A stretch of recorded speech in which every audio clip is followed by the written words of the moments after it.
inside my own world of make-believe. Kids screaming in the cradles, profanities.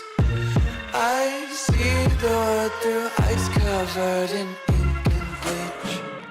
Cross out the ones who heard my cries and watched me weep.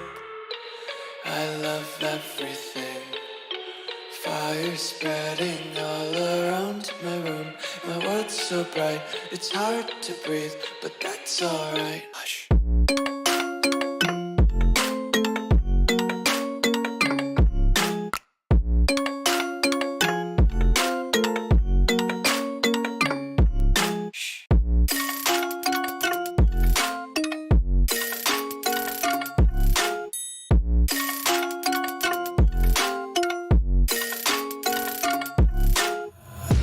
Take my eyes open to force reality. Why can't you just let me eat my weight in glee? I live inside my own world of make-believe. Kids screaming in their cradles, profanities. Some days I feel skinnier than all the other days. Sometimes I can't tell if my body belongs to me. I love everything. Fire spreading all around my room. My world's so bright, it's hard to breathe, but that's alright. Hush.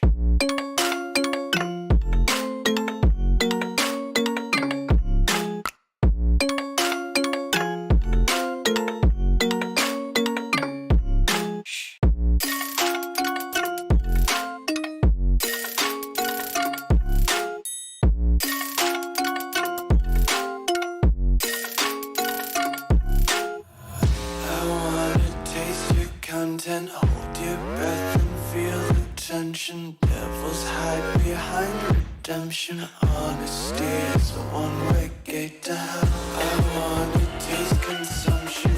Eat faster to waste oxygen. Hear the children sing aloud. It's music till the wick burns out.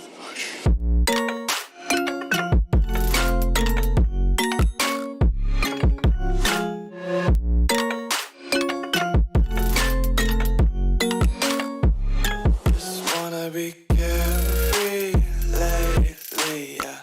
Just kicking up daisies. Got one too many quarters in my pockets. Count 'em like the four-leaf clovers in my locket. Untied laces, yeah. Just tripping on daydreams. Got dirty little lullabies playing on repeat. Might as well just ride around the nursery and count sheep.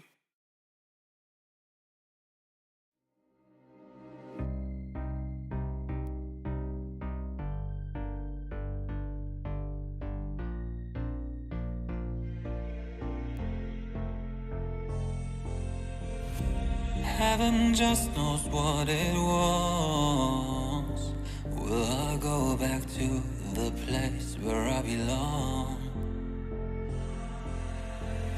Everyone could break my heart, but I try my best to not fall apart. And I find it hard to let go. The memories keep me together. Gotta fight till the end, no pressure, no pressure. And I find it hard to say no to the ones who want something better, to the ones who never say never. You'll be my pleasure.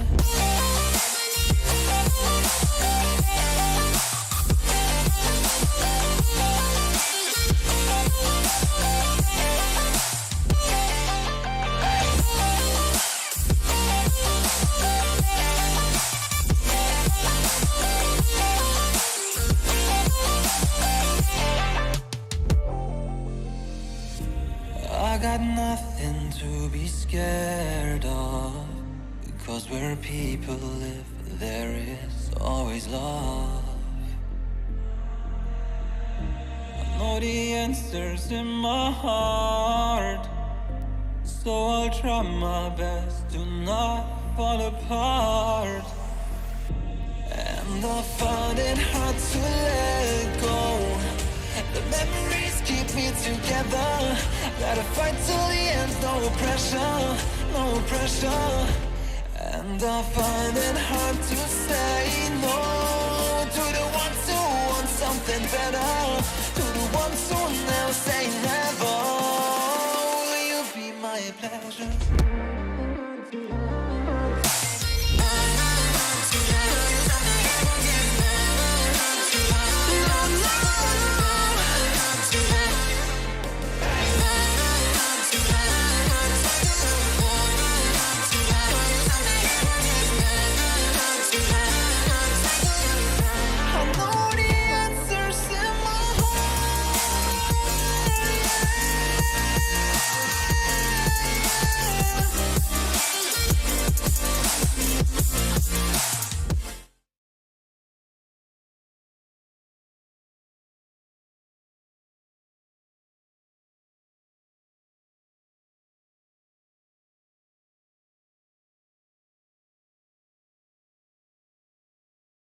Good afternoon, evening, ladies and gentlemen, wherever it is in the world that you are, and welcome in to the Anti-Stall Racing IMSA series here, round number 9.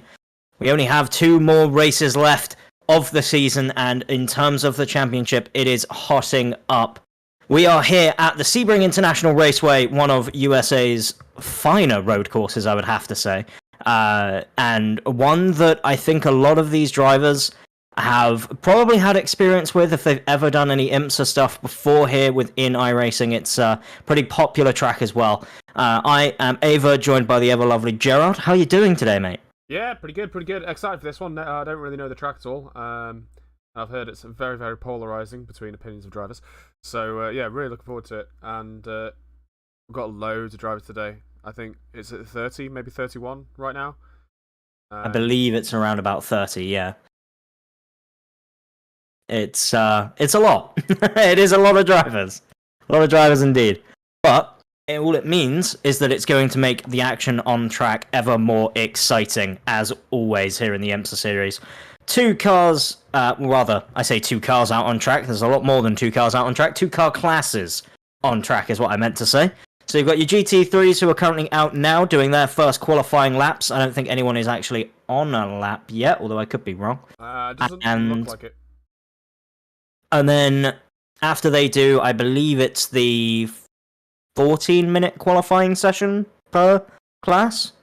They have then a little bit of a break between where the LMPs will get ready to go out and do their own qualifying. It is split here in our IMSA series, and something that I'm sure will continue on throughout next season as well. But let's finish off this season first, and let's get an idea on what the championship order looks like, as I will bring up the points for myself, if I can find them.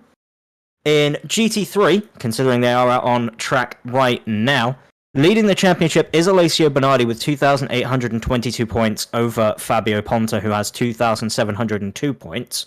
Now, those two are the only 2 in GT3 who have a realistic chance of winning the championship.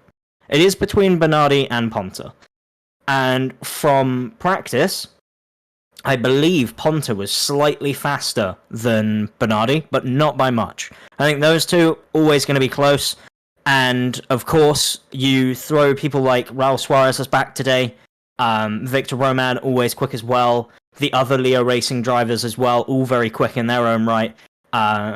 Even Christian Glamsetter in that Mercedes is also going to try and maybe make things a bit more interesting for at least the championship fight as GT3 is concerned. There is, as far as I can work out, no way in which either of them can win the championship today. So there's good news in the fact that we're going to have a championship fight on at Silverstone, which makes things incredibly interesting. And I believe there is no position that is absolutely guaranteed yet in terms of, as a driver, they are safe where they are and they can only go up. I believe all the drivers in GT3 are still fighting for their positions, which again is going to make things interesting. And as I say, the fight for P3 in the championship is between 3 drivers so far, with which would be Luigi Nespolino, Christian Glamsetter, who I mentioned before, as well as Raul Suarez. So again, the point system, just to clarify on it, because I've actually found out how it works now after 9 rounds, and maybe I should have asked a little bit earlier. But after 9 rounds, we finally figured out what the point system is like. It uses the official IMSA point system. So the way that it works is in IMSA, the point system is it's quite generous, which is why you're seeing us in 9 rounds talking about people having 2,000 plus points. So for a win in a race, you get 350 points. That then decreases by 30 points down to 320 if you finish second, and if you finish third, you get 300 points. Fourth and fifth get a 20-point reduction each for that, and then sixth down basically just loses 10 points until you get to 30 cars back being 10 points per position. Qualifying is a little bit interesting in the fact that you get a tenth of the total points value for the race for your finishing position in qualifying. So that sounds a little bit complicated, but it actually ends up making qualifying matter quite a bit as well. For example, if Luigi Nespolino qualifies on pole, he will take himself 35 points out of a maximum of 385 for the weekend. And if he then wins the race, he gets his total of 385. And if he finishes second, then he'll get 30 less than that. So 355, I believe, off the top of my head. What that means is, as I said before, qualifying is always important. You always want to try and finish as high up as possible, because those differences between first and fifth in terms of point value, you're missing out on 10 points, which in the grand scheme of things might not sound like a lot, but that's the difference between finishing 5th and 6th in a race. So if you have to fight for one less position in qualifying, in the race because you qualified better, I think that's always a bonus, right? And there's obviously a lot of controversial opinions about whether or not, point system should be awarded in qualifying, or, whether or not fastest lap and bonus points should be a thing as well. But it'll be interesting to see what other people's takes are. Obviously, let us know in the YouTube chats. Hi to all of you, by the way. All of you watching. Always a pleasure. Occasionally, I think is the correct term there, rather than always. I mean, there's some of you out there, like this guy that just typed hype. That double W is a bit sus, isn't he? Yeah. You might know him as the as Wes, who sometimes comes on here and does the shouty thing with me. Sometimes. He's been avoiding me as of late, and I'm starting to feel like I maybe offended him a little. Yeah, I mean, it could just be that he prefers his his Volkswagen Beetle to not Beetle, is it? It's a Mini Cooper. Yeah, he probably prefers his Mini Cooper to people. That's what it is. I mean, in fairness, if I had to choose between cars and people, I think I'd always choose cars. Yeah. I like cars. The thing is, right, is a car can't be mad at you. So, that helps. Yeah. A car's not going to shout at you if you haven't done the dishes. It is a Mini, he said. My bad. Oh, okay. Yeah. But yeah, in terms of the championship within GT3, as I say, it's very close between first and second. There is a 120-point difference, which does mean that that would be the difference between, if I try and work out with my small brain, first and 8th. So I'm going to have more cars than friends. Well, he has apparently recently got himself another racing Mini, so... Yeah, okay, fair enough. That's interesting. We're trying to we'll have to wait and see. Trying to convince him to put the Ansel Racing logo on there. So far, I'm assuming we haven't really gotten very far on that front. Not yet. I think true sponsorship. Costs a little bit. Also, would you mind if we quickly go on board with Alessio Bernardi? Because I want to see what he's up to at the moment. As he hasn't set a lap yet, which is interesting. And I want to try and figure out whether or not it's because he's trying to play this game with his teammates. But we did hear last week, when we were talking with him in interviews, that the Leo guys, they race each other. They don't really care about the team when they're racing as much, in terms of, if I'm racing for this championship win, I'm racing for this championship win. I'm not racing for Leo at this point. If I see you, yes, you might be in the same livery as me, but that doesn't mean that I'm going to treat you with any more respect than anyone else out here on circuit. I'm going to race you just as hard. And it'll be interesting to see whether or not Alessio can get a lap together that challenges the likes of Fabio Ponta, because, as I mentioned before, we do have that qualifying points in place, and if Alessio Bernardi doesn't set a qualifying lap, I don't think he scores for qualifying. Which, of course, is going to mean that potentially 35-point swing in the way of Fabio Ponta. And this is where Alessio Bernardi finally sets a lap, maybe? Or not. So again, that's his third lap around here now. As we see, who is that? That was a Leo racing car going all sorts of wrong out the exit of turn 1 there. Very, very committed you have to be into turn 1. It is a very, very fast corner. And one that can end quite badly if you're not really committed going into it, because any hesitation is going to cause these cars to spin. It's going to cause your... Yeah, because as you turn into the corner, the whole car's going to load up. So if you have to lift off, you're going to find the entire car balance just gets unsettled right on a bump, potentially, or right before the join into the actual tarmac. And that's not going to be good for anyone involved, I'm sure. And these GT3 cars, they're not slow around here at all. You know, these cars are still traveling through T1 about 200 kilometers an hour, maybe 180, if I had to say a min speed. So they're still very, very quick. I mean, it's nothing compared to P2s and P1 levels of speed through there. It's just absolutely ridiculous how committed they are. But even still, Alessio Bernardi really does need to get a lap here together before he loses out to his teammate. And again, the other thing is, if Alessio doesn't set a lap, he starts at the back of the grid, which would be 16th, and he's going to have to fight from 16th to 1st in order to score points, at least enough points to hopefully help his championship fight in the final round. As I say, still lots to play for, and Alessio does finally get in a lap and decides that parking it on the outside of turn 1 was a good idea. Felt a little bit strange, but no harm, no foul. Now, I think another thing as well that we should probably talk about, and mainly just out of more curiosity from myself than anyone else, but who do you guys think has been the most improved driver this season?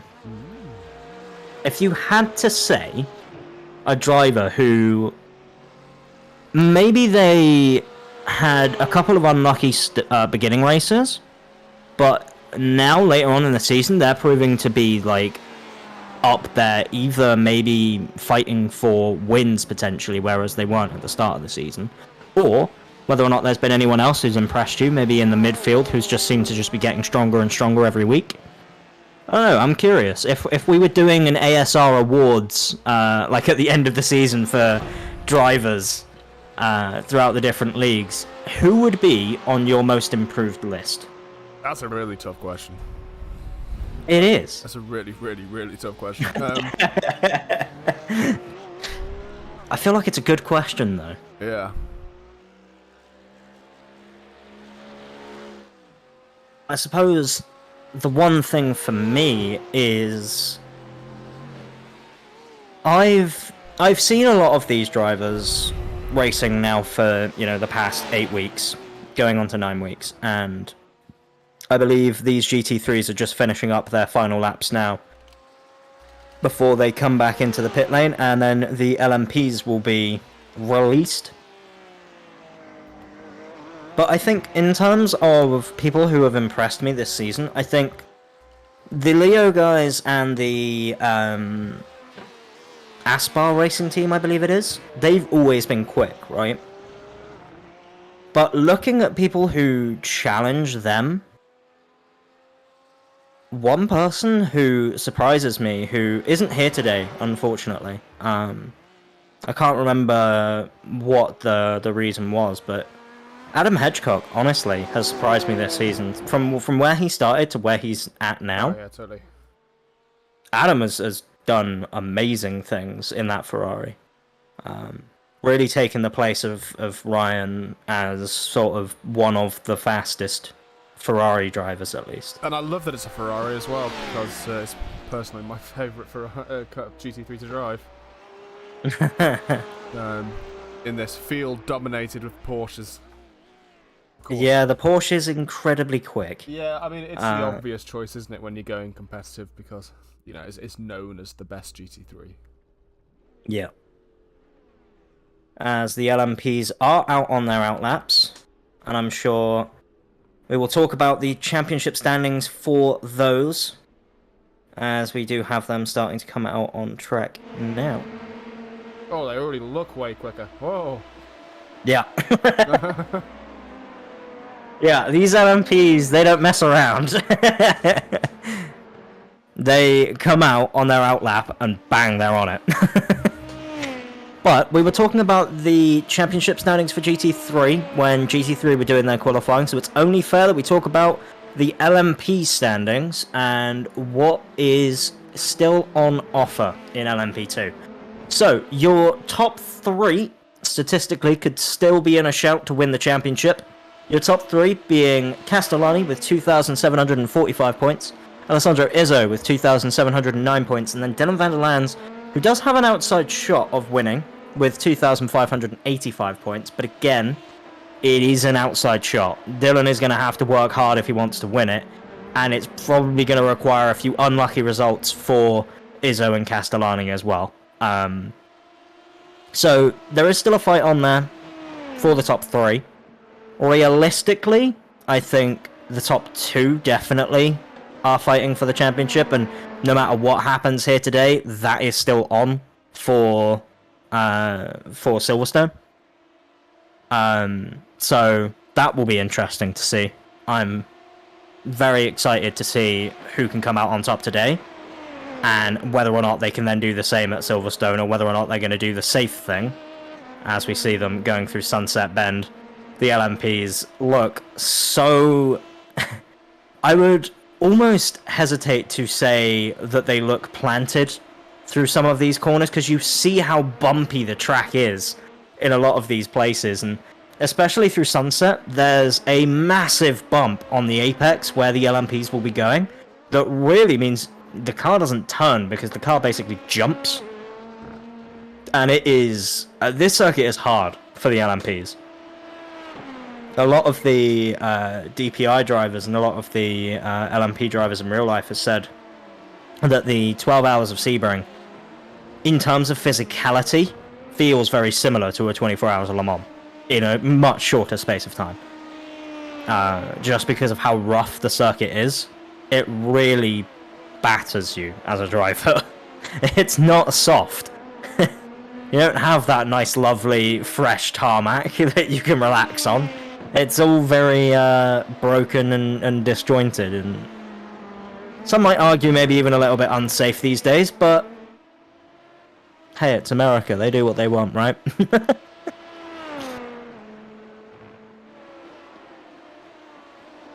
But to give you guys an idea on what's happening further down in the LMP class in terms of championship fight, I will finish off that thought. You've got a 3-way fight for P4, I mean, potentially more than that, there's like up to P10 is potentially within the championship. But in terms of drivers that have actually turned up and will turn up for the last round as well, yeah, you're looking like a 3-way fight, potentially 4-way fight, depending on whether or not Hakon can really get in there and qualify well and finish well today. You've got Frank Smits, Sebastian van den Heuvel, and James Ibram are the 3 who are fighting the closest. They're all on 1,700 points, so qualifying matters. And if we're saying qualifying matters right now, that's going in the favour of Smits to extend his lead. Smits being the highest up of the 3 of those drivers that I mentioned. Then it's Sebastian van den Heuvel and James Ibram in 6th in the championship. So, again, still a fight for P4. And again, there are still prizes on offer for all of those drivers, depending on where they finish. So, I believe LMP2... I'm not entirely sure if it's worked out to be 25 entries now, because I know we've had a few people drop out.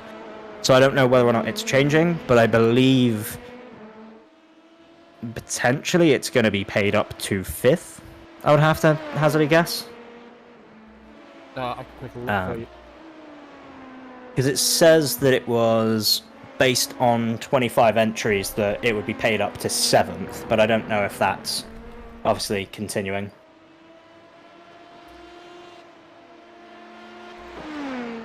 Yeah, I mean, we did fill the grid on entries, and obviously some people maybe just didn't turn up or dropped out, or people have dropped out and new people have joined. So realistically, there is more than that amount of entries that have ever gone on here. So the full amount should be available. I believe out of everyone who has scored a point, I'm only seeing 21 drivers, with a few others behind them. But I don't know if those drivers are here today, so potentially we'll see a few more.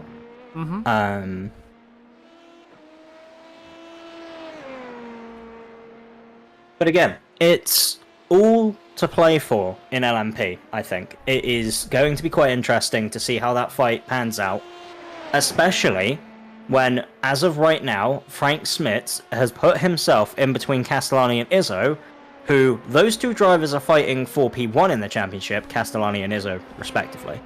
And Frank Smits is fighting for P4 in the championship between the guy who's 2nd and 4th. So Ibram and Smits fighting for P4 in the championship, currently separated by a car.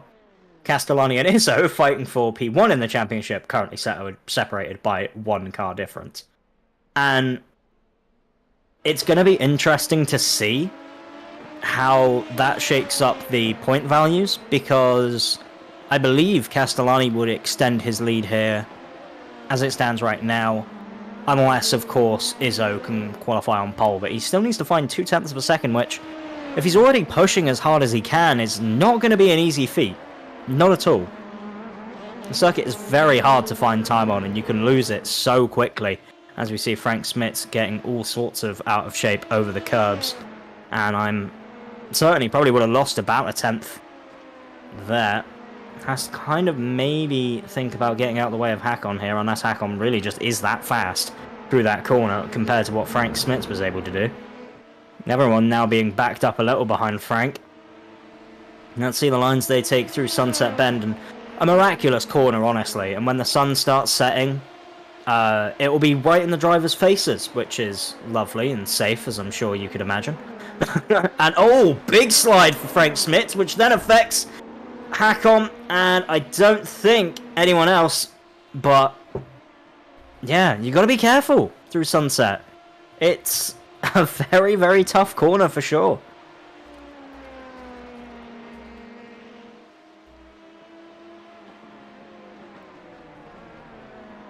And I believe this is a new face to the championship, Vessel Bekema. I don't think I've seen them before. Potentially I have. Yeah, I think they've raced with us before. It might have been early on. They've raced 3 rounds with us, which was Fuji, Monza, and Le Mans. So I missed Le Mans and Fuji, which is probably why I didn't recognize the face. We do have at least one new driver with us tonight, and that's Stefan Albanese in the GT3, who joined us right at the last minute. Nice. It's cool that he's here, though. Always good to see some new faces. And again, for those of you who are interested and want to get yourself in for the finale, get yourself the best seat in the house, actually on the track, you still can sign up. Yep, it's massively, massively discounted now. I think €1. Check. Yeah, €1 I think it is now. €1. €1 to race at Silverstone with us in ASR, and potentially bring yourself into a league who, I mean, as far as I've been here, they've been incredibly welcoming, incredibly helpful. So it is cool to see this league is very, tends to be quite kind, at least as far as driver interaction goes.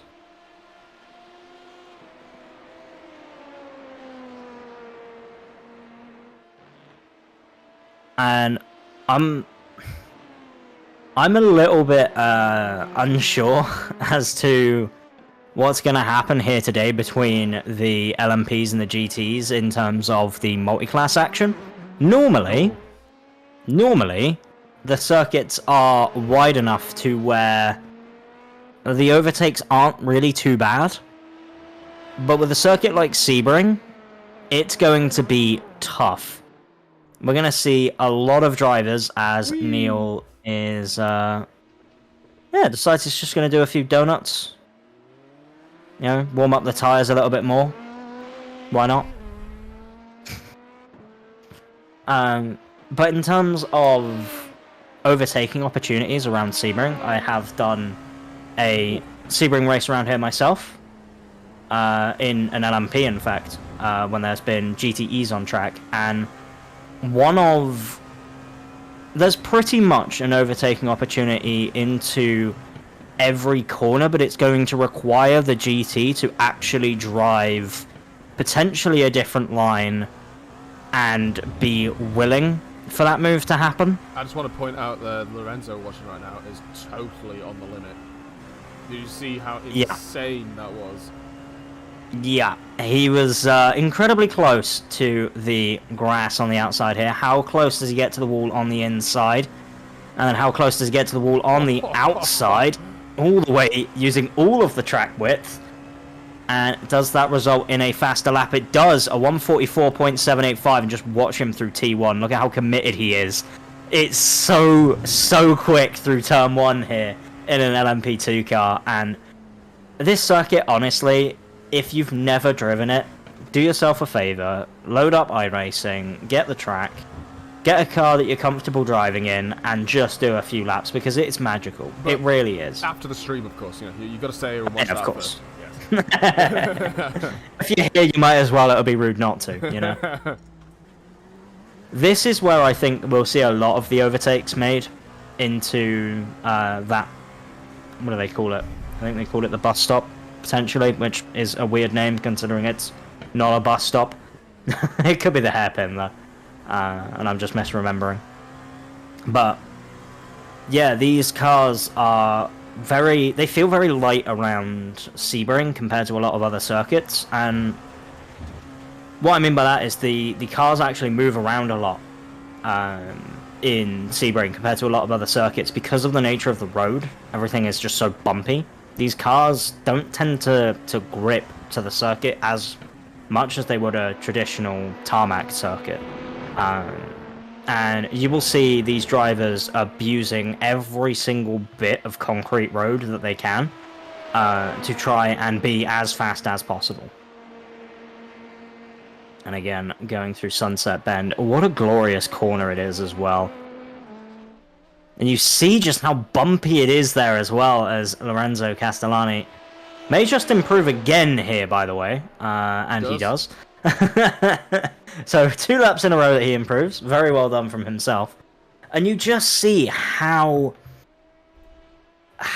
bumpy this circuit is. And when the when the World Endurance Championship raced here, they always have this tagline of "respect the bumps," and I feel like you're gonna have to. If you're a P2 driver or a GT driver, you're gonna have to respect the bumps, because if you don't, you're gonna end up in a situation where if you go and try, for example, if the LMPs are coming up to GT traffic and they have to overtake them through Sunset Bend, if you don't respect the bumps, you're gonna either spin, or worse, you're gonna lose grip, all of a sudden regain it, and steer into the GT3 who's on the inside.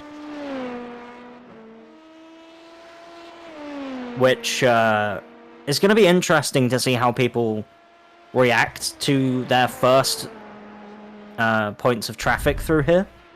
As Sebastian Van den Heuvel decides that he's going to become the world's fastest lawnmower, and...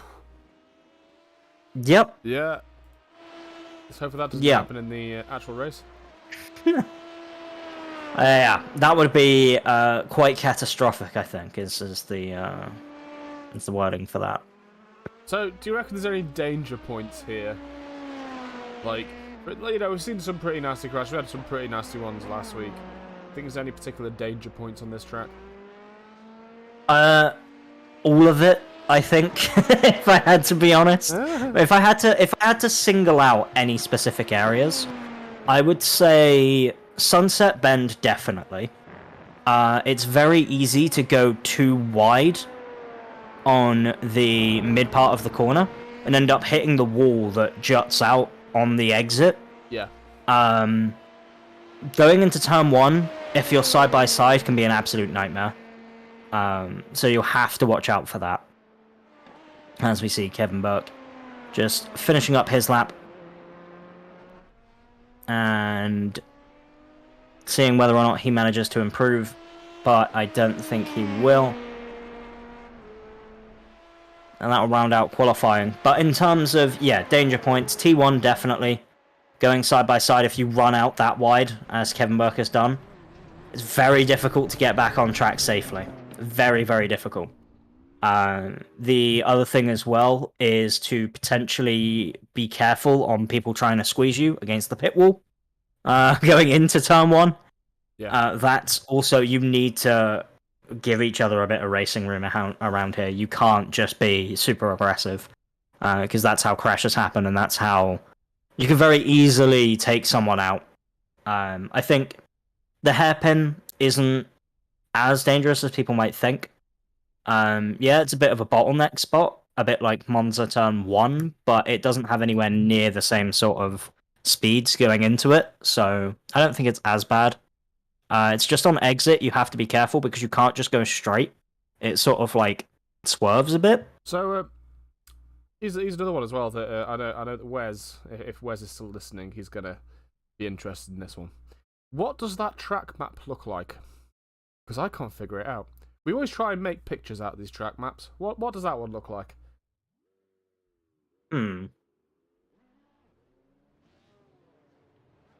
What does the Sebring track map look like? I genuinely don't know. We see a lovely shot of the 12 Hours of Sebring logo before the start-finish line. Which again, by the way, 12 Hours of Sebring is a very, very cool event, which, if any of you have a chance to see, I'd highly recommend it. Normally, it goes hand in hand with the World Endurance Championship 1,000 Miles of Sebring. So you get to see 2 races on the weekend. Normally, the World Endurance Championship is on the Saturday and the IMSA race is on the Sunday. And with the collaboration between IMSA and WEC for the LMDH and GTP, whatever IMSA's calling it, those cars will actually be able to race in both races on the same weekend and be absolutely fine doing so, you would imagine. It's the chat. Yeah, what's he said? There's a chair folding forward.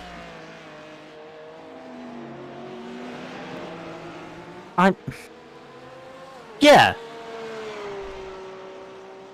I don't see it myself. Well, if you take a look at the track map, right, you see the bottom bit where Sunset Bend is and where the start-finish straight is.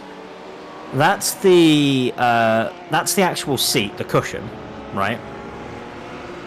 And the rest of it is just sort of like leaning forward. It's like the car seats, you know, that fold up yes. in 3. Oh, yeah, that's even better. Is someone saying this close using the gesture with their finger? It's someone's fingers. Ah, yes. So this is warm up now, and we're getting to see how LMPs are reacting to GT3s and vice versa on the track. So, I wonder if any of this is going to be signs of things to come. Yeah, and I think, again, one corner, as Kevin has mentioned, make sure we get to watch the sunset while going through sunset. I want to say, unfortunately, I think it's been missed. There you Maybe. go. There's sunset camera. But unfortunately, it doesn't show the actual sunset, because the sunset's behind us looking at it from this view. Yeah. So we'd have to go on board with someone who's going through sunset and watch it from the driver's perspective. I think Glamset is the closest to that at the moment. Nope, that's a BMW actually. Who'd that be? Niels, There it potentially? So this is going into the hairpin now. I believe we're on board with Sean Gardner, car number 56, so we still have about half a lap to go before we get to sunset. Now, I wonder, because of the time of day that it is right now, is this going to be an ASR night race? I do believe it is. I do believe it will go tonight, which is going to be a real test for my new shiny graphics, because I haven't yet done a night race with all my nice new graphics. So I'm sure it'll be fine. I'm sure it'll be fine, but you know, I might need to switch some headlights down at some point. Yeah. It's going to be hard for us as commentators as well, trying to pick out who's who. Thankfully, we have wonderful tools that let us. Yeah, I mean, the dude with the headlights, I think, is going to be the the way to go. Yeah. I think, you know, car with headlights overtaking car with headlights is going to be a comment that I will say at some point. But here it is. Look at that. Is that not just the coolest sight you've ever seen? It's pretty cool.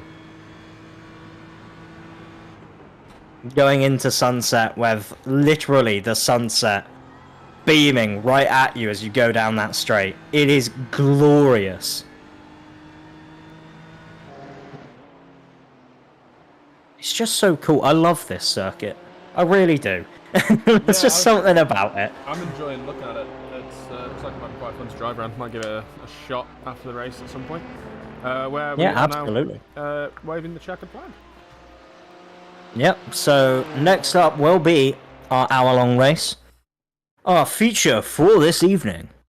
And one that I think, if I had to put money on it, is going to be action all the way. I think there won't be a dull moment in this race. You can quote me on that if you want to. But I don't think there will be a dull moment in this race. Yeah, genuinely. There isn't as many huge gaps between people this time as there was in previous races. For example, last week where the P1 was nearly a second ahead in qualifying. So yeah. I think this is going to be really, really interesting, especially on the GT3 front. I think the GT3 front is going to be even closer. GT3s always provide some awesome action, though. We know this. GT3s. Yeah.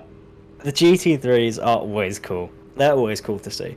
I wish there was a bit more variety in GT3s, I will say. It is very Porsche heavy. Yeah, but I do agree. But at least that means everybody is, well, everybody at the front, at least, is racing identical cars. You know? This is true. I think we've turned the it other into a spec thing, series. yeah, pretty much. It's the What this is LMP2 featuring the Porsche Cup. Yeah, exactly. That's what this is. But like, looking at our grid right now, you could easily have your Porsches all in the GT3 Pro category and all your Mercedes in the GT3 AM category. Yeah. I feel like that's a little bit unfair to our Mercedes drivers. They're trying their best. Oh yeah, absolutely. As Frank Smits decides that the safety car isn't going fast enough and wants to heckle him. Frank, don't scare our safety car driver, please. Thank you. So everybody can see what everybody's driving right now. Let's go back down to GT3s and take a look what they're doing.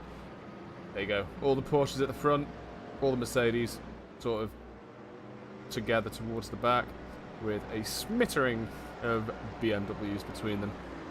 And that one Lamborghini. You know what? My money's on the Lamborghini today, just because he's a loner. It's the only thing that's so that low. Lamborghini better do something good. So, Simeon, there's no pressure there, mate. None at all. As I am curious how this race start's going to go. Lorenzo Castellani, Frank Smits, and James Ibram all very, very close. Alessandro Izzo close as well. Hakon Grebstad, Dylan van der Lands, all in the same sort of championship region. As we are starting to get towards nighttime here at Sebring International Raceway, and as the lights go down, the action definitely won't. Thankfully, the circuit doesn't have a curfew. That's pretty useful. Yeah. We can be as loud as we want for, well, an hour's worth of racing. But here we go. Starting out, we will see that gap between the LMPs and the GTs as always. Yep, 10 seconds is our regulation in the league. Which is there or thereabouts what Fabio is doing. I believe it's currently 8-second gap between himself and Kevin Burt, but I'm sure it's not going to matter too much. Crazy amount, as long as they're far enough away, they're not going to cause issues into turn 1. Yep. Steve in the chat saying the first few corners are going to be fun on the bumps. Yeah, well, we're looking forward to watching it. Hashtag respect the bumps. So we're going to see that safety car peel away very soon, I think. Yep. Kevin in the chat saying no heroics into turn 1, please. It's alright, Kevin, you're not stewarding tonight. And it's not Sandovo, so we're fine. Yeah. Alex Rich saying Zoom time. It absolutely is Zoom time. It is very much Zoom time. But who's going to zoom the hardest is what we're going to very shortly find out. As that Porsche safety car will start accelerating and let the group relax a little into turn 1. When is Lorenzo Castellani going to hit that loud pedal and go? Is Frank going to be able to synchronize on the jump? We are ready to go green, and indeed he has gone. And immediately filing in behind is Lorenzo Castellani. Sorry, it's Frank Smits on Lorenzo. All eyes on turn 1 right now. We're going to see.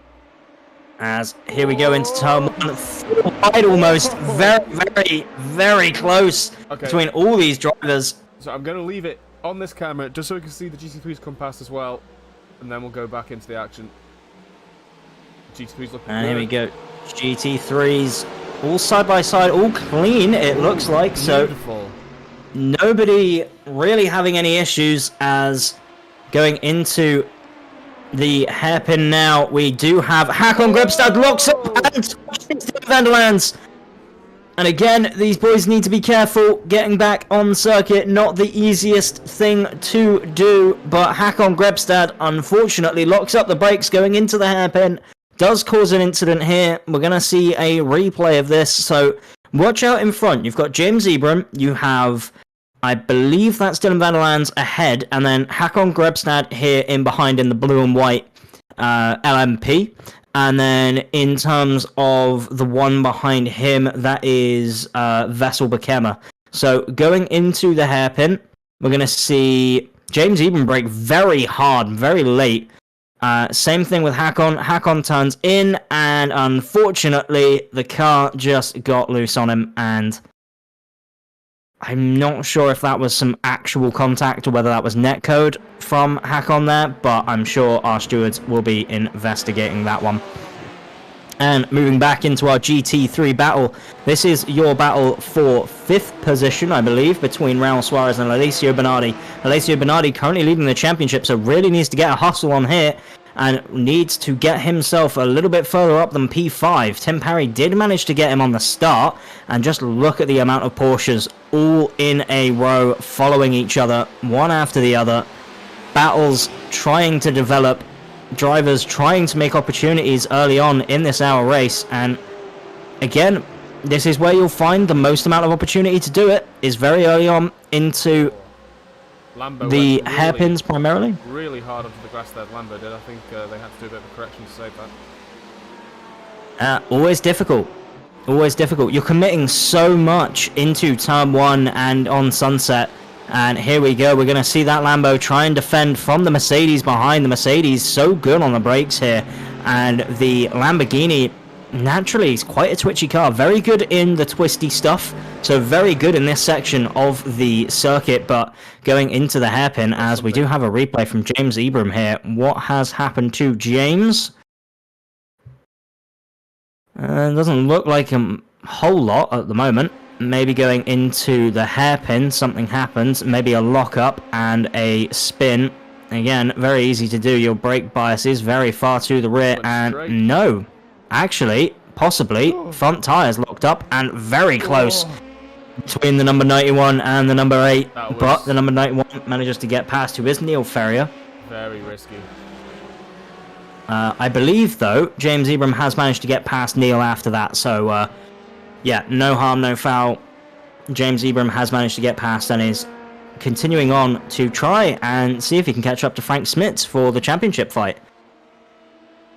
As Castellani has just set our fastest lap of the race with a 1:45.7 compared to the next fastest being a 1:46.7. So, Castellani is absolutely flying right now. I think it's fair to say. There we go, on board with the AMG. Does it have the grunt in a straight line to try and overtake here into Sunset Bend? He's gonna look for the move. He is gonna try and send it up the inside. Is the Lamborghini gonna let him? And it does look like he will. Is there gonna be a switchback? He's gonna try and get on the power a little bit earlier. Is Simeone going to be able to get the run into T1? He's definitely got the run on exit. He is faster in a straight line going into turn 1. How committed is he going to be? He's going to turn in. Is he going to find the Mercedes on the inside? No, it looks like they got through pretty fine, as the other Mercedes, I believe that's of Glamsetter, is now trying to get involved and make this a three-way fight. And there's another Mercedes trying to get involved. So Mercedes Cup is joining the party between the Mercedes and the Lamborghini. And again, this is absolutely fantastic racing here for P10 in this race, which is absolutely amazing to see. We've got Lars Van Ren currently out in front in that boosted, I believe boosted motorsport. Sorry, not boosted media. Boosted motorsport Mercedes, followed off by the Italian in the Lambo, followed off by another really angry Mercedes in Christian Glamsetter, and then João Diaz behind them in that Mercedes. Pick your favorite driver and see which one ends up winning in this fight, because it is definitely a close one. Probably one of our closest battles on track at the moment. I believe Tim Perry is also in a battle further up ahead with Raul Suarez and Alessio Bernardi. So Alessio did manage to get past Tim Perry off the start. After Tim managed to jump, I'm assuming, jumped Alessio on the very beginning, and now Alessio has managed to get past. So Tim Perry now having to fight off a very hard charging Raul Suarez, and we know how quick Raul is going into Sunset Bend. Is Raul going to think about maybe sending it up the inside? Indeed, he makes a look for it. He dives his nose up the inside, and indeed Tim Perry has no chance to fight back. Tim Perry is going to try and get on the throttle. Now, we've seen it work for the Lamborghini, and very, very close to the wall from Raul Suarez. I believe there was even contact with the wall, because Raul Suarez has lost all sorts of momentum and is now being overtaken by two cars, both the Porsche of Tim Perry and then the BMW of Tony Weisschaft. So Tony is now getting involved and being very, very aggressive indeed with that BMW, making sure he's making it as wide as possible, trying to give Raul absolutely no space to make a move back. Raul Suarez, again, making a bit of an uncharacteristic mistake from himself, I think we'd have to say.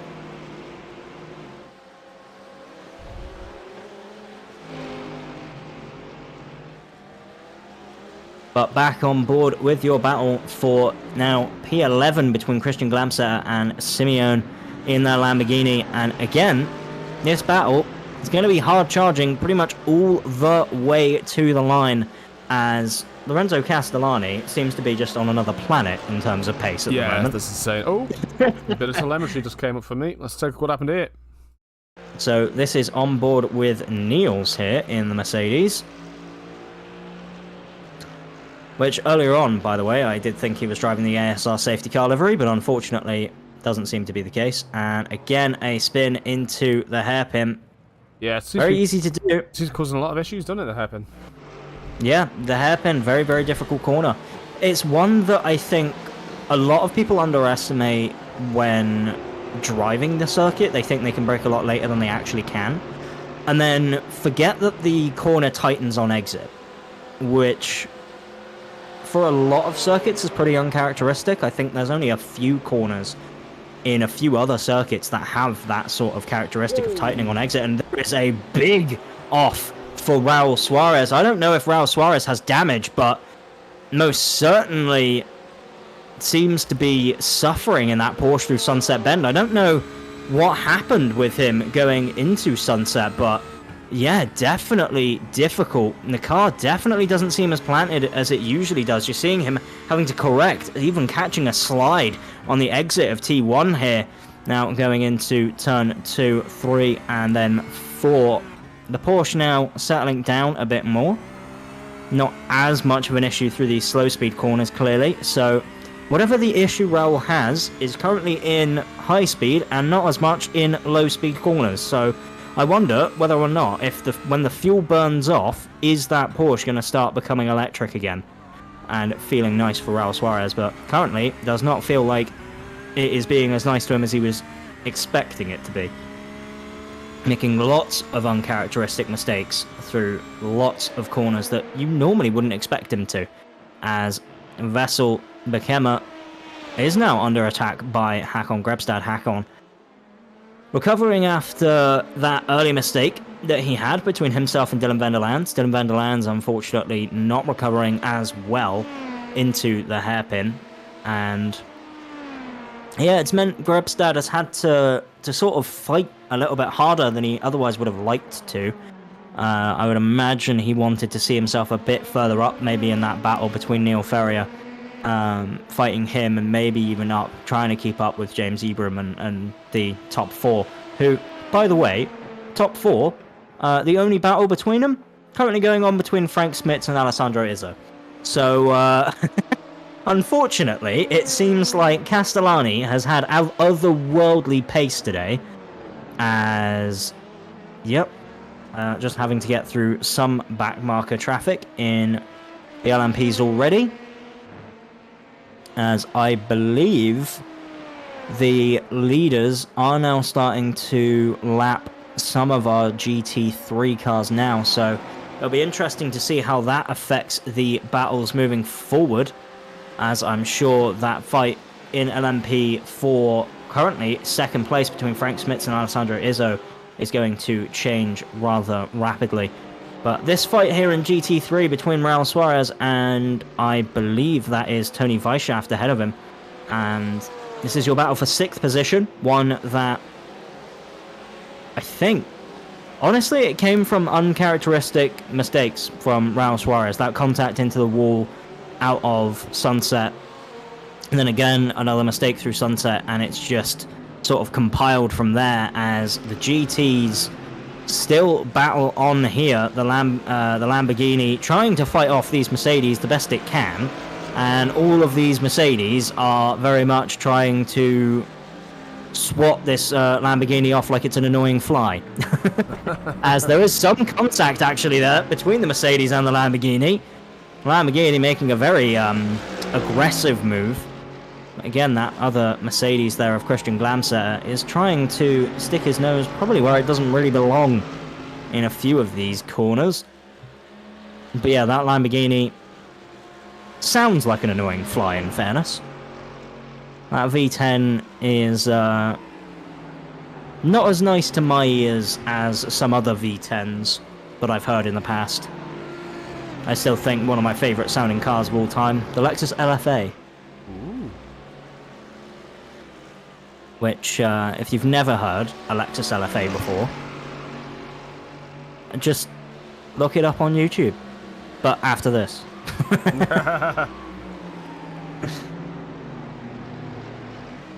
And I'm not sure if you can tell by the track map, but there are some very angry cars about to be getting in the battle between these GTs. Ooh.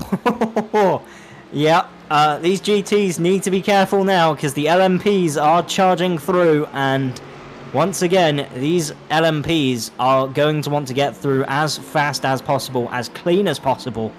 So we're going to find out whether or not these LMPs get affected by this GT traffic. I believe Frank Smits is going to actually catch most of these GTs on the straight, which would be nice for him, as he does overtake Christian Glamsetter and then João Diaz, and then I believe he will get the Lamborghini into the braking zone of the hairpin, and GTs need to be a bit careful on getting on power versus these LMPs out of the corner, because on initial application of the throttle, the GTs will pick up a little bit quicker than the LMPs do, but then once the LMPs get going, they are gone. So yeah, you'll find that the GTs in the initial application of the throttle are pretty much on pace with what the acceleration of the LMPs are, and then once the LMP finally gets its grip sorted and can blast out the corner, that's when you find that the acceleration sort of dips off on the GTs and the LMPs just keep going. So it seemed like everyone handled it pretty well, though. The LMP's not doing a massive amount of carnage, as some are trying to make some opportunistic moves into various different corners, as yeah, these GTs need to be careful because these LMPs are just going to keep flooding through and into sunset. It's going to keep causing more and more issues as João Diaz tries to defend from Simeone, and again tries to go underneath Simeone after Simeone commits to the later line, and the LMPs are now going to go through the middle of both of them, which is going to make turn one a little bit more interesting, I'm sure, as Simeone did manage to get ahead at the end of it, and we see, I'm not sure which LMP that is, but I believe it's Dylan van der Lands potentially coming through. Should give position data on the right hand side in that box. If you can see that as well. Yes. Yeah. Okay. Yes, I can. Sorry. I'm focused more on the cars than I am anything else. Just information for everybody watching as well. You can see who's in front and behind if they're an LMP or whatever. So the cars with the red numbers are LMPs, cars with the black numbers are GT3s. Yep. Which, potentially, changing as of next season with the announcement of the LMDH, the BMW. We will see. We will absolutely see. Also depends on my programming skills. I'm sure you can change the background colour, right? Oh, that's You've easy. done it before. It's adding an extra class. It's a pain in the ass. I'm sure it'll be absolutely fine. Well, we'll have a little while to sort it out, so yeah. But 16 minutes of this race near enough been and gone, and so far it has been a ridiculously close one, in GT at least. And you know, the battles in GT are still going, by the way. We still have more battles. We have battles for P3, I believe, is battling with P4. Okay, so Alessio Bernardi is starting to make some moves happen here. Going into turn one, are they going to try and make a move? They're a little bit too far back, so I'd imagine they're just going to wait as the LMPs are going to get involved on the corner exit and potentially make things a bit more interesting as P3 spins out. So a little bit of an unforced error as the Yeah, I don't know what happened between with Victor, but into turn one, can we get maybe a cockpit cam on this one? I want to see whether or not he hit the wall on the inside. Because he turns in very, very early. And then, yeah, just loses it. Just loses it. Turns in incredibly early. Hits the apex fine.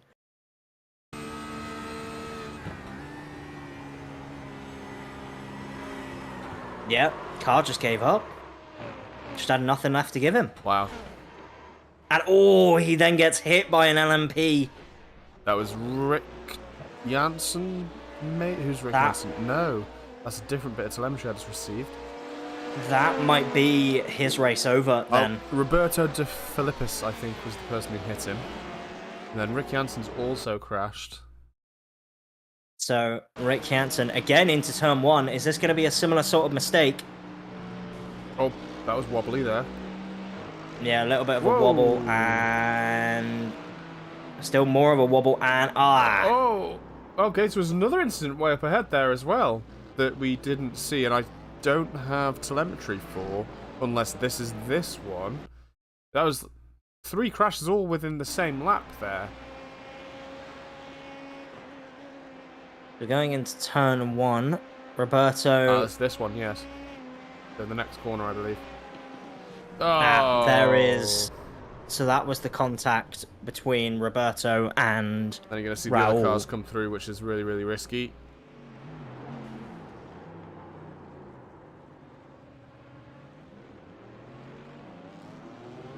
Wow, a very, very messy lap for many people there, I think. Yeah, absolutely. And one that you would imagine is... I mean, just... I don't know, it's just... It's unfortunate to see, I think, is the main thing. It's... I think it goes to show how tough this circuit is, you know? Oh yeah, absolutely. It's... Going into turn one, you have to be committed, and even if you are, there's no, like, safe line through it. Like, you just turn a little bit too much, or load up the front of the car a little bit too much, and the car's just going to spin. Yes. It really just is not going to be friendly to you at all. And, yeah, it is one of those that's just incredibly difficult. This entire circuit is difficult, to be fair. Sunset Bend, again, another difficult corner, maybe a little bit underrated, because there's also multiple lines for it as well. And the other thing as well is we're going to find out how many of our drivers practice this circuit at night. Because at night, this circuit gets interesting. So, I'm not sure if you've already seen it, but on certain parts of the circuit, there are these little, like, what we call cat's eyes. I don't know if they have an official name. But they're effectively just, like, reflective... See them right there?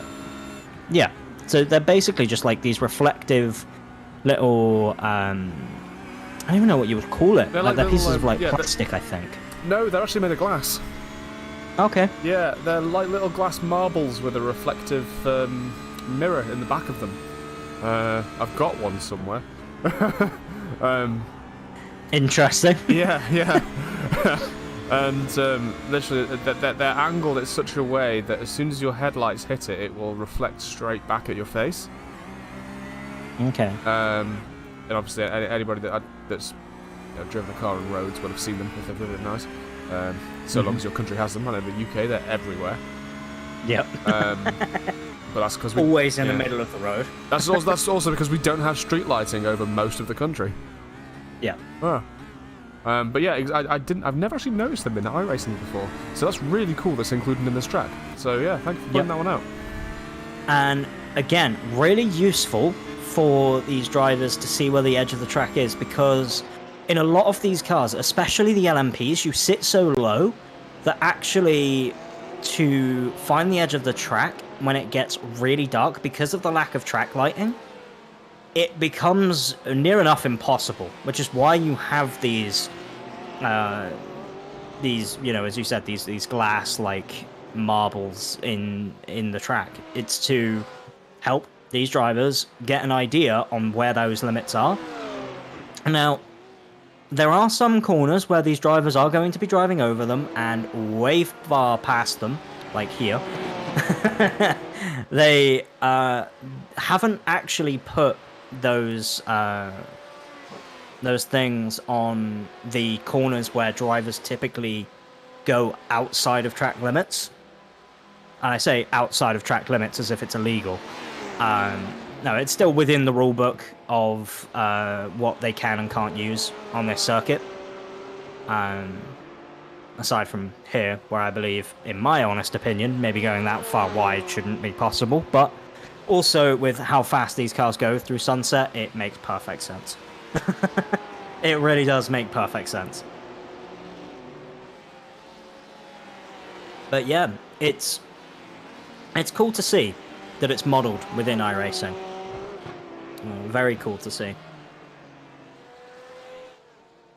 And you know, I always wonder that those types of like surfaces and those like specific sort of minor detail things that iRacing has and some other sims have.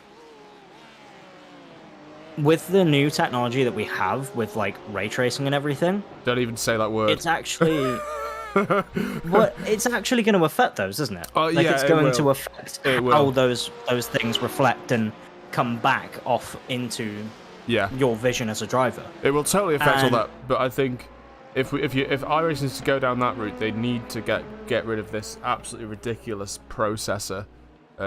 Need for high-end processors. Because as everyone knows, iRacing takes so much of a toll on your CPU and barely touches your graphics card. Yeah.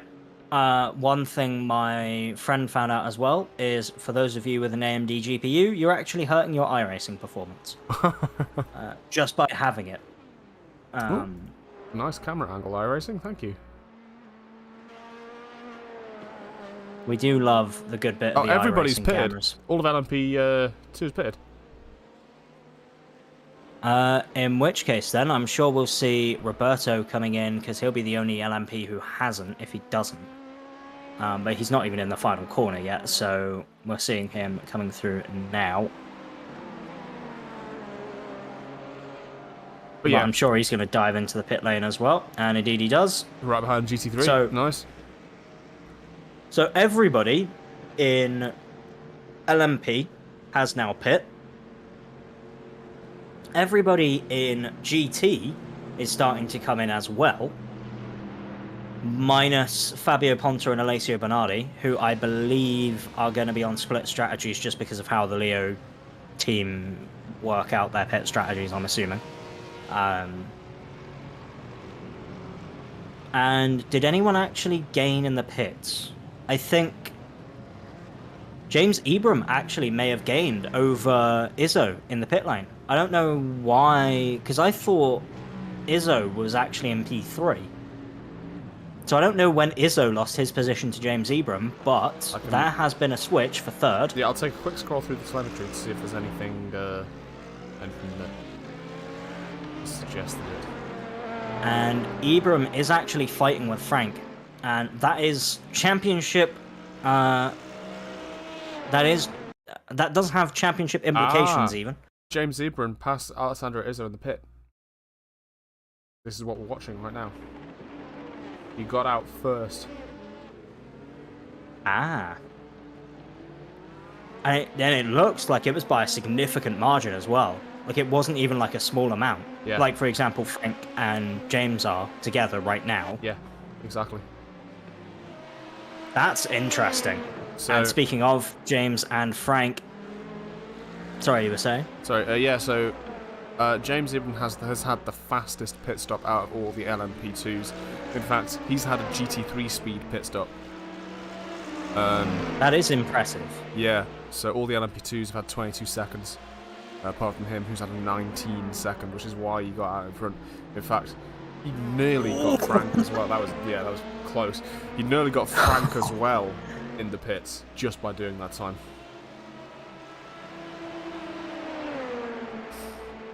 honestly, that was that move from James. I thought they were going to touch.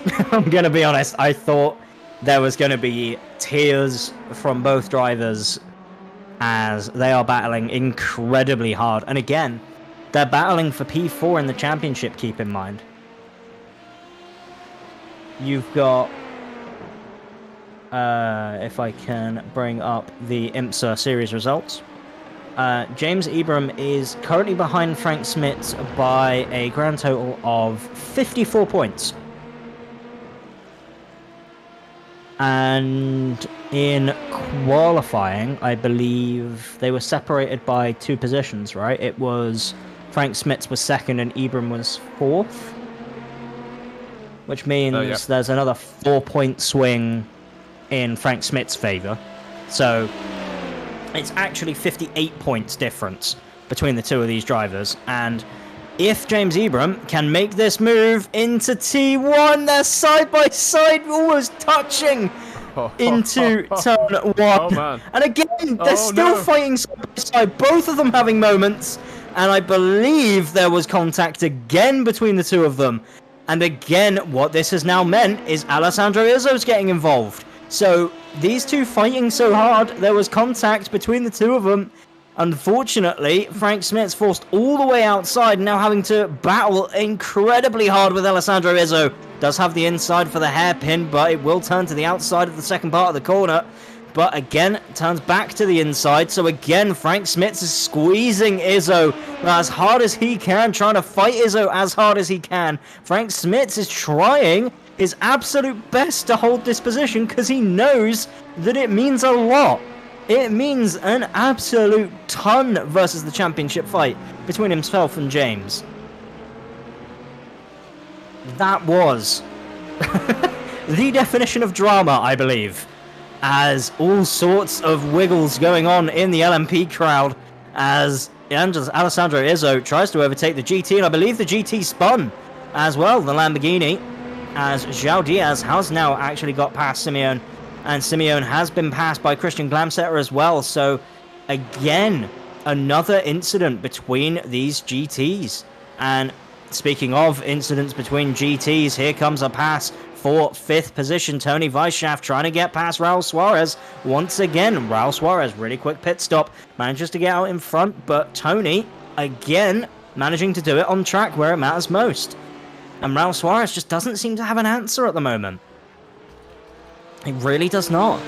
Raul Suarez is really, really struggling right now between overtaking this BMW. I don't know what it is about that Bimmer, but Raul Suarez definitely cannot shake it. And yet, Tony Weisshaft doing everything he needs to do to get a really nice 5th position. But I am curious how that... I'm curious to see how James is going to rate that move between the 2 of them. Because it's... Okay, so the thing that...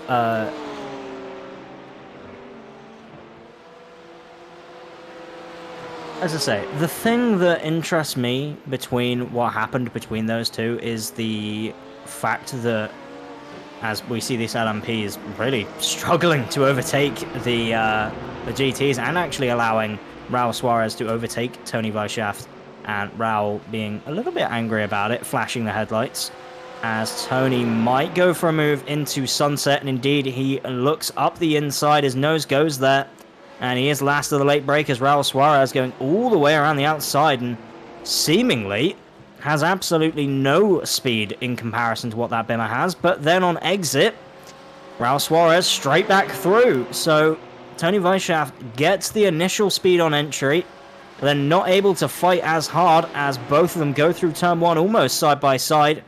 But again, Raul Suarez managing to hold off for now, as we will start to see this battle between P2, P3 and P4 in LMP coming through. James Ibram almost forcing a move there on the Bimmer, flashing the lights maybe just to say sorry about that one. as Alessandro Izzo now gets past, and Frank Smits is going to have to do it under braking here on the GT in front of him. Frank Smits needs to overtake him as quickly as possible to keep in this fight for LMP. And speaking of this fight for LMP, look at how close Izzo is right now. Izzo potentially trying to go for a move on Ibram further up the field. And potentially if we can get an eye on it, see what the LMPs are doing.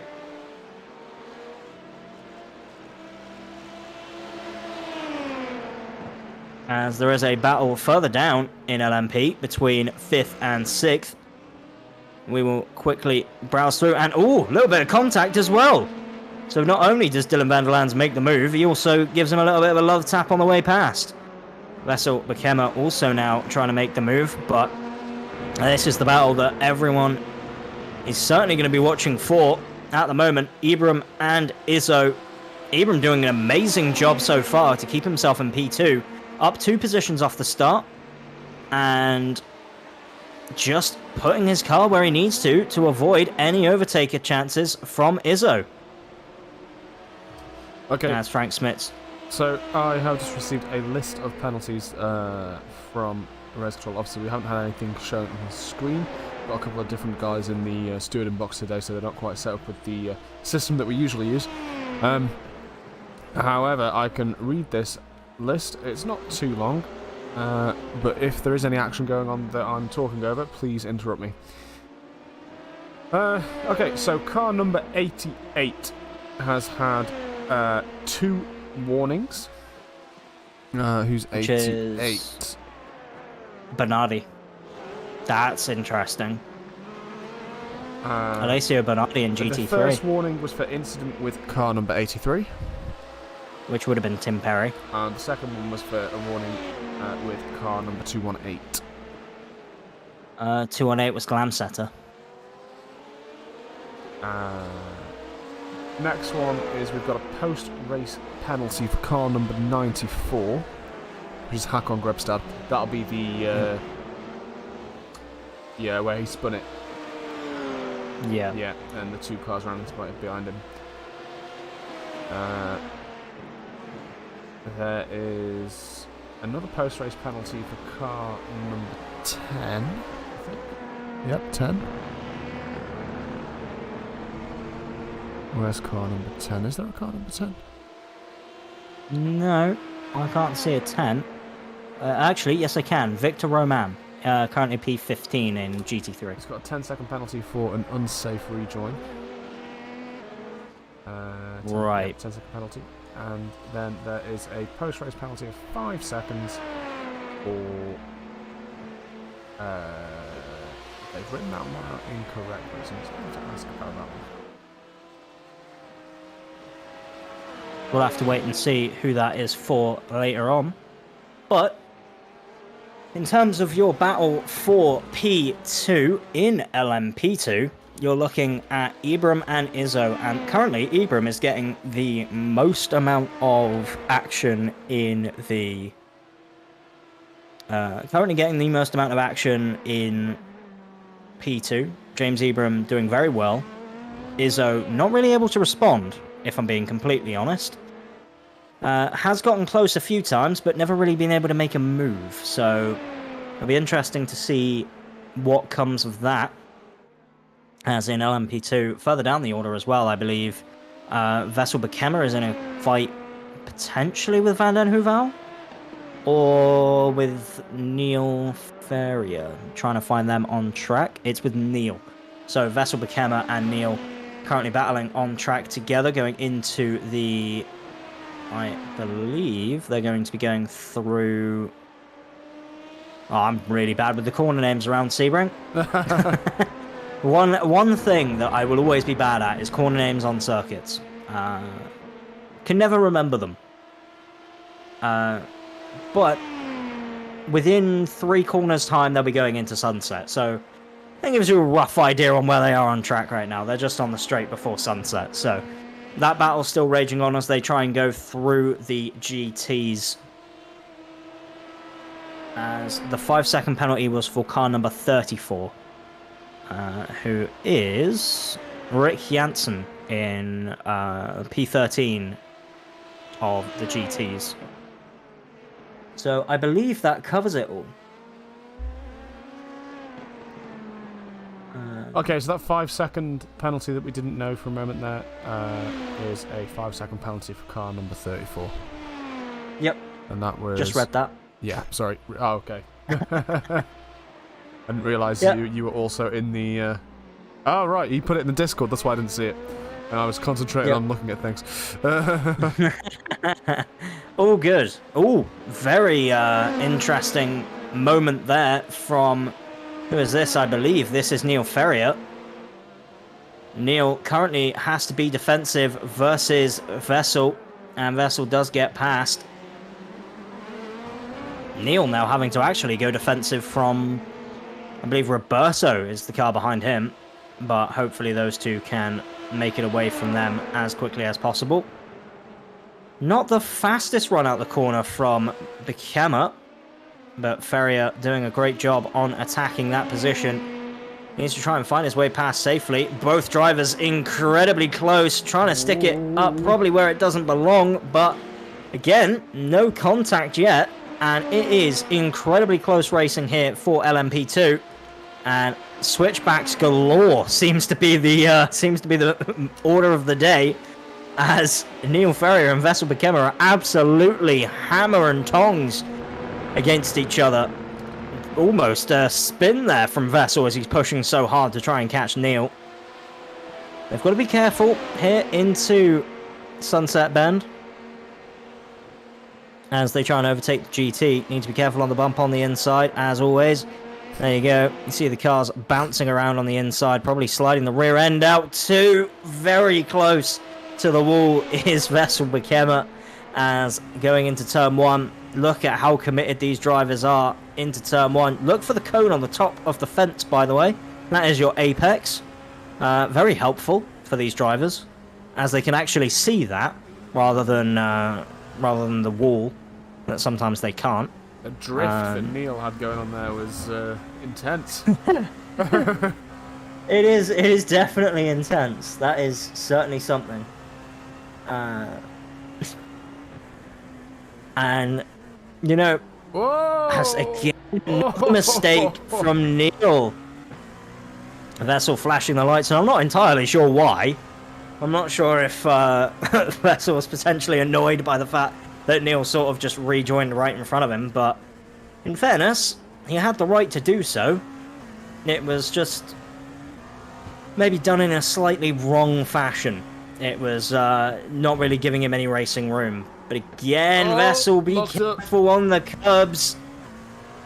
And again, that's going to mean now that fight is gone from Vessel's point of view.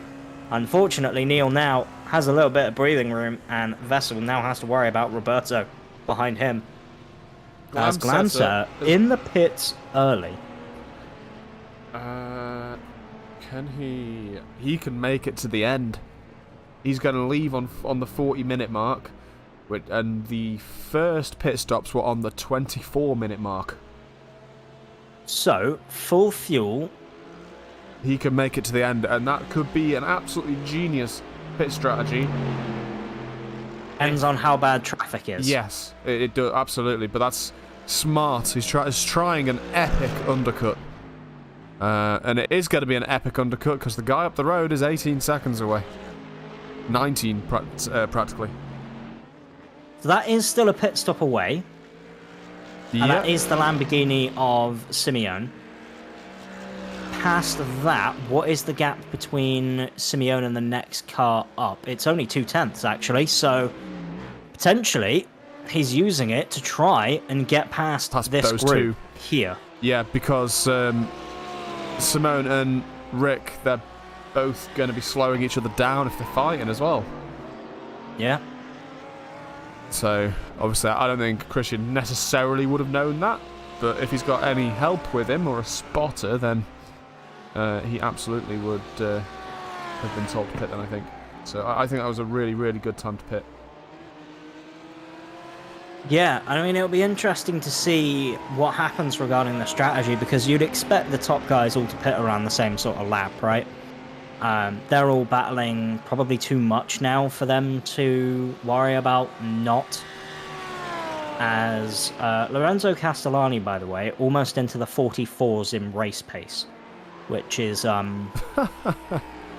Oh, that's quick. had some telemetry come through. Let's take a look what happened here.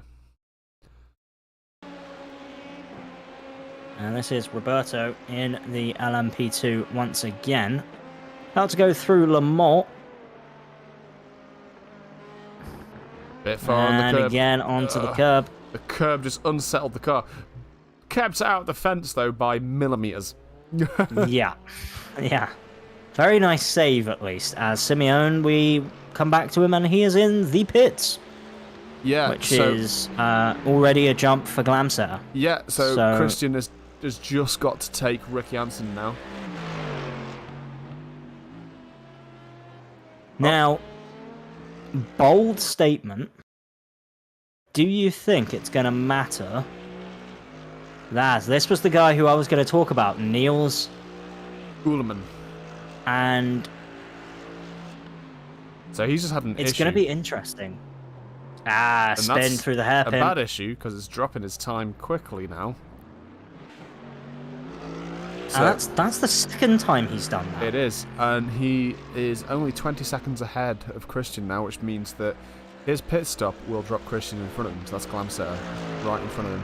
So technically, Glamsetter can now take over Rick and Niels as they pit. Then again, provided Glamsetter gets his foot down though. Absolutely, yeah. But then again, both of Rick and Niels, they might not have to fuel as much because if they're going longer, they won't have as much fuel put in until the end, which means their pit Ibram's in the pit lane. Might be shorter. Oh, James. Ibram is coming in early, 1 lap earlier than we would probably expect them to. Well, actually, maybe not. They pit on lap 13, so we're expecting maybe lap 26 for them to come in. And he's pit on effectively lap 24. If this is actually lap 25 of the race, paying attention to his pit lap time to see if he's going for a full tank or not. Because theoretically, he doesn't need a full tank. Looks close enough. It does look close enough, yeah. He's got 10 seconds until he matches the normal time for a full tank. Potentially damage as well. Like, he's been in that pit box now for over 8 seconds, what everyone else did last time. So unless everyone underfueled. Very true. Neil Ferrier seems to have some action coming along as well here. 38-second pit stop for James Ibram, actually in the box. That is 16 seconds slower than a normal pit stop. Yes. So I think he probably had some damage. Or he missed his mark, but usually missing your mark wouldn't go that far. So it might have been a collection of a few things. Ultimately, what we can say is that wasn't a very good pit stop. Oh, 100%, yeah. For one reason or another, that wasn't the best pit stop in the world. So and I'm going to be keeping my eyes on Niels and Rick Jansen here. Just see when they start pitting so we can go and look at what happens with Glamsetter. Because I'm excited to see if he's pulled it off, Glamsetter. It'll be interesting to see. And again, it'll be interesting to see where Izzo comes out. Because Izzo and Ibram were fighting for position. Now, I don't think Izzo is going to be stopped on the box for that long. Oh. If I'm being honest. Something's just happened. Rick Jansen's had it. Oh no, Rick. So the race keeps getting better for Glamsetter right now. Yeah, people ahead making mistakes, unforced ones into Le Mans, and if you could have kept that going, that would have been a beautiful little drift. Would have absolutely destroyed the tyres. Absolutely, yeah. So, Christian... Hey, we care about style points, though, right? is now only 6 seconds behind Rick.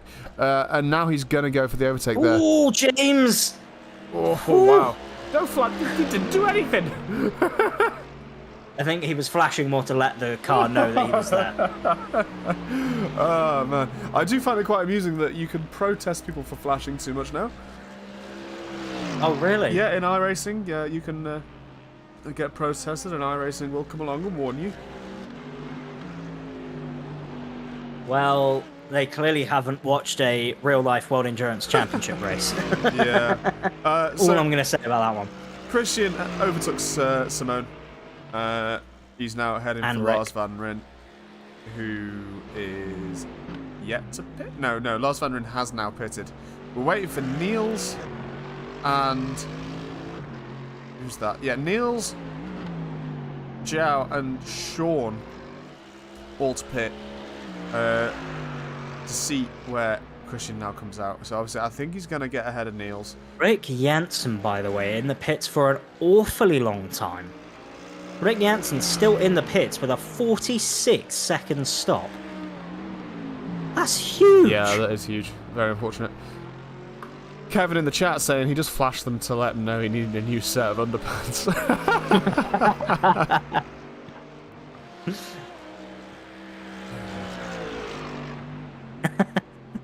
I mean, to be fair, after going that wide on the exit of the corner, don't blame him. yeah, absolutely. Certainly do not blame him. As we are starting to get in the final LMP2 pit stops here.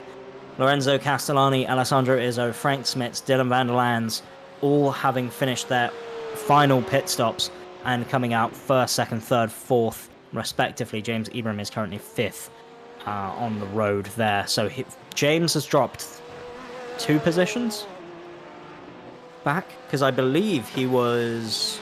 No, more than that, because he was second, and he's now fifth. So, yeah, not great for James. Whatever that issue was, unfortunately, not quite good enough for him. And what it means is Izzo is going to get promoted +1 position, and Frank Smits again is going to gain a position off of that. Dylan van der Lands also gaining a little bit as well.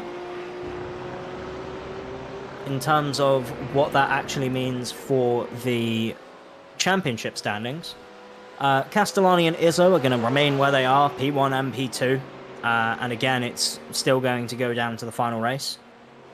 Frank Smits will close the gap up on Dylan van der Lands, but it's not going to mean much because I think Dylan van der Lands already has P3 secured. So, again, all Dylan really needs to do is just finish the race. And then between Frank Smits, Van den Heuvel, Ibram for P4, Smits will go further up. I believe Ibram will overtake Van den Heuvel in LMP. So Ibram will be 5th in the championship after today, if my maths is correct. And yeah, Smits will just have a little bit more of a gap.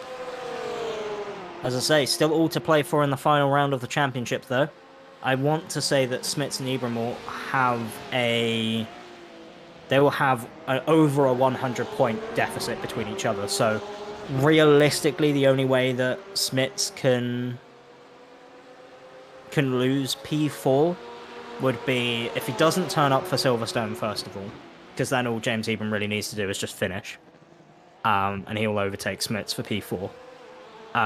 If Smits finished, like, I think 3rd or 4th, then it would require James to finish 15th or 16th, so again, impossible with the LMP2 field we have.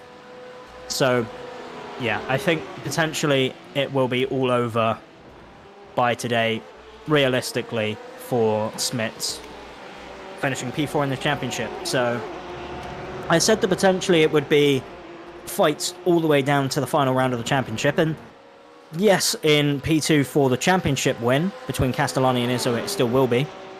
Although it is unlikely that Castellani will lose out too much versus Izzo. Castellani qualifying on pole, winning the race, takes the grand total points, 385 going his way, versus, I believe, with Izzo finishing P2, but also qualifying 3rd, will take 350 points. So that would be a difference of, if my maths is good, 35-point difference. Okay, so we've got some more penalties coming through. We've got a 5-second penalty for car number 422. That would be Vessel, Yep. the Kemmer. That was an incident with 418. It was Lewis Green.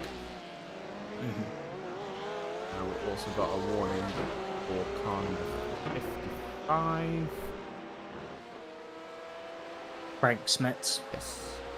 And that was for an incident with car number 88. Who would have been Alessio Bernardi? Speaking of Alessio Bernardi, by the way, the GT3 standings, Fabio Ponta and Alessio Bernardi.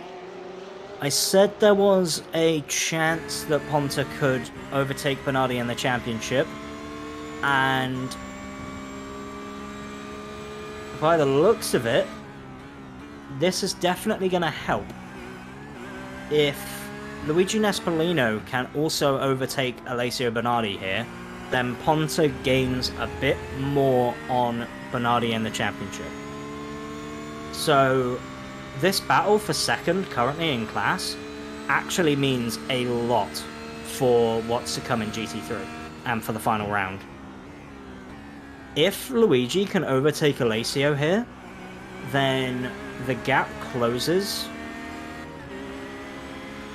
as I believe there was a 120-point deficit going into this round, and Alessio Bernardi qualified, remind me again, 4th, or was it 5th?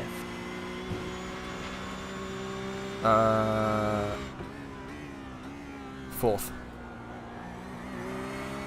So he would have gotten 28 points for qualifying, whereas Ponta got the full 35. As we see here, an incident with Rick Jansen. I believe this is into the hairpin. No, actually, this is into Sunset. Gets a wiggle on into the entry of Sunset. Yeah, he got a wiggle Bins on. it. Oh, I thought he was going to donut it back around, but unfortunately another car came along. Yeah, he looked like under braking, his rear end started losing it, and he just didn't manage to retain that traction for when he put his foot down again. Rick. Reversed it into the barrier as well, so, you know, might get a bit of extra top speed now by not having a rear diffuser, but... Unfortunately for Rick. We're still on now with Nespolino, Luigi Nespolino, that is, chasing down Alessio Bernardi, which doesn't look very likely right now. There's only 6 minutes left and still a second down the road to Alessio. Yeah, while we were talking, I've been trying to do some mental math to work out what that point gain is going to be for Ponta. But at the moment, it's looking like 37-point gain over Bernardi in the championship, which puts it down to only needing around about, I believe it's like 90-ish points. There'll be like a 90-point difference between the two of them, which is doable. It is definitely doable, especially if Bernardi doesn't qualify on pole, and if Ponta can qualify on pole, so let's say he gets the maximum, 385 points, it would only require Bernardi to finish 5th and be like 4th in qualifying for Ponta to take the championship win. So 5th or better, as it stands currently, for Bernardi in the final round to win the championship. Just from some rough maths. As we do go back on board with Niels. This time going into the hairpin, staying very far to the right-hand side there, and I'm not entirely sure why. Moves over to the left underneath the Mobile 1 bridge. Same place. And spins it very similarly to everybody else. Well, that's the third time Niels has done that. Third time that we've seen. I'll go over to Dylan Vanderlands, who had another issue. Out of turn 1. Going into turn 2. Is he going to lock up the brakes and spin? Oh, I No? thought he was going to lose his rear there. Oh, there it is. Oh, there it is. Oh, well done for holding the brakes though and moving out of the way of the GT3. That was well controlled. That wasn't so much. Yeah, that rejoin was a little bit suspect. And, by the way, that rejoin means that James Ebram is now ahead of Dylan van der Land. Ah. So James Ebram is now 4th. Was this what we saw earlier? Overall. Or is this a different issue from Rick Jansen? That is a different issue, No. I believe. Oh, it is a different issue. No, it is a different one because he didn't spin it around again and he didn't reverse it into a barrier. Yep. Ah! It's so sketchy, isn't it? Oh, we nearly put it into the barrier again there. Go on, plenty of space, mate. Clutch in your rear end and... Yeah, that's it.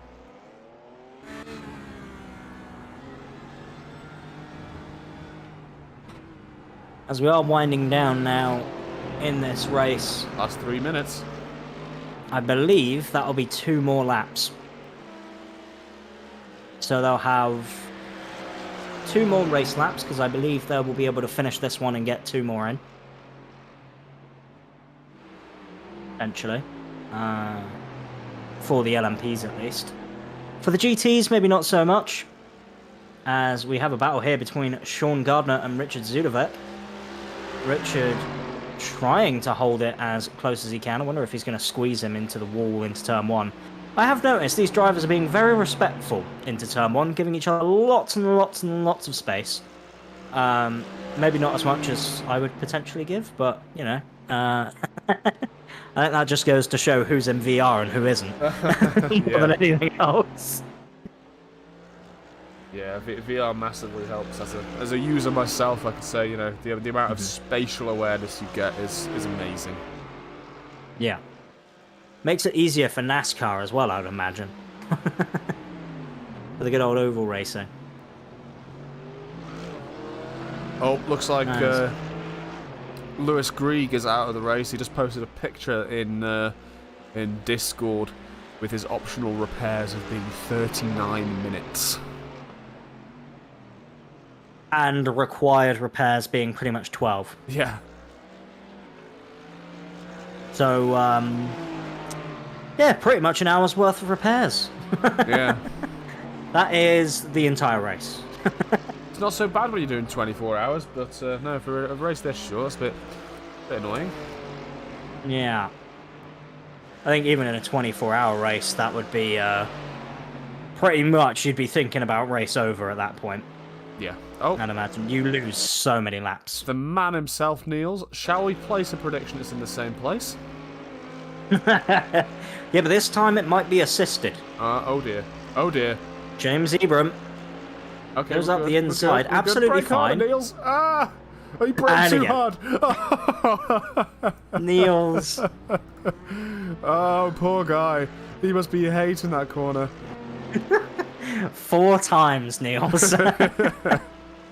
Good thing we didn't have a drinking game on stream for those of you who are of age, taking a shot every time someone spins it in the hairpin, because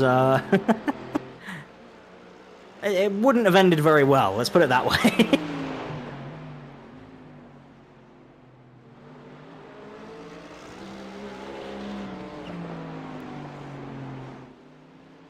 But honestly, this race has been pretty damn good for the most part. I think it's been one of the more exciting IMSA races that we've had on the calendar.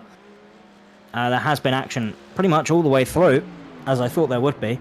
And Sebring, I don't know what it is about this circuit, but it's just an absolute joy to see people racing around. It really is. I mean, it's basically a glorified car park, but if you can get over that, then it's, you know... Yeah, it's a bit to be desired in terms of elevation changes, I think we could say. Yeah. I think no one would fight you on that. Yeah. But we are on to the final lap of the race, as Lorenzo Castellani... I mean, Lorenzo has just been untouchable today, hasn't he, really? I think he's probably had a bit of some coffee and he's just chilling out. He's probably a bit bored. Well, we might find out. We might be able to get him into chat. But yeah, Lorenzo Castellani, I mean, he's coming through the final corner now. Neil He is Ferry about has to gone cross to the pit. line. Kevin in the chat saying elevation changes, scenery, or anything. Yeah, okay, fair enough. Well, that is Lorenzo Castellani taking your win here at Sebring. Alessandro Izzo crossing the line now for P2. There we go, across the line to finish. P2 is Izzo. Some of these GT3s still having to do an extra lap. Fabio Ponta, Alessio Bernardi, and Luigi Nespolino still fighting away, but I think too little too late for Luigi. And Alessio will have his lead decreased, but maybe not by as much as it could have been. So again, Fabio Ponta still having to fight for that championship win. It will be elusive. Alessio is not going to make it easy for him, I'm sure. But again, another Leo Racing 1, 2, 3, and as a team, you've got to be pretty happy with it, surely.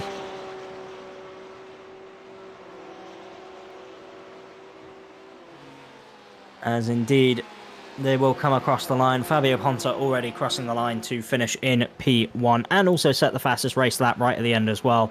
Why not, right? 1 minute 57.6, your fastest race lap in GT3 around here in Sebring. Bernardi crossing the line for P2. Nespolino crossing the line for P3. And yeah, overall, your first time watching a Sebring race, Gerard? What did you think? I think, as with a lot of these races that we've done, it makes me want to go and try the track out.